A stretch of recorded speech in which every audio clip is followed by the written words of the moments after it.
Magandang hapon sa mga balita pero ano yung broadcasting?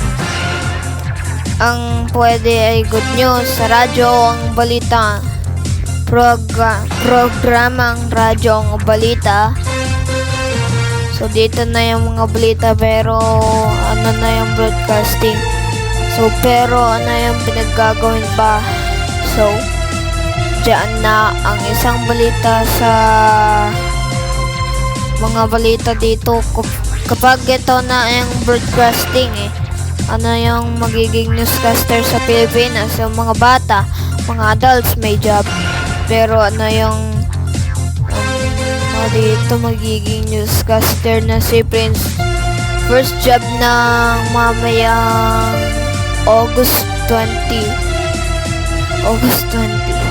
So dito na yung mga balita para ito sa FM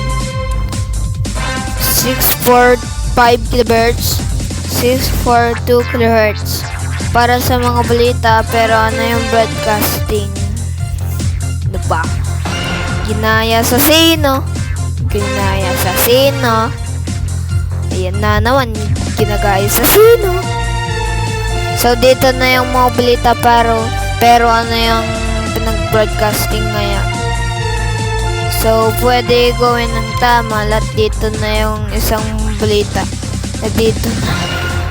Ano ba si Tita Bunso na yan? Nakakainis na. So, ini-interrupt pa yan So, yung cable noong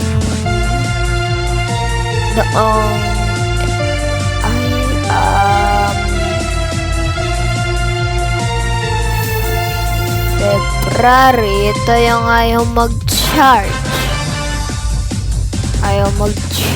ito kasi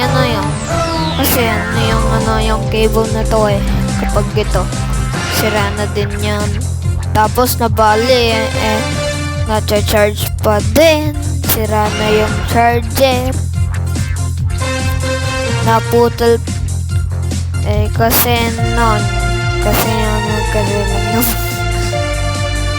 dito na yung mga balita. Wait, sayang, hindi na on yung ilaw. Baksis na pag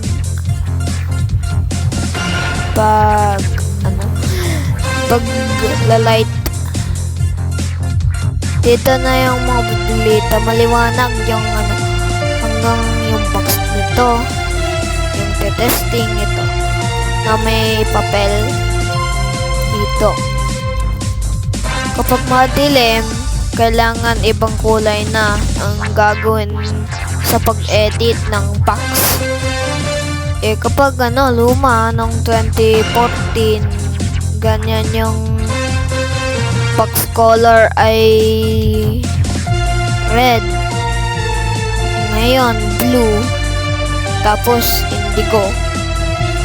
So dyan na yung mga balita sa radyo ang balita. Dito na lahat.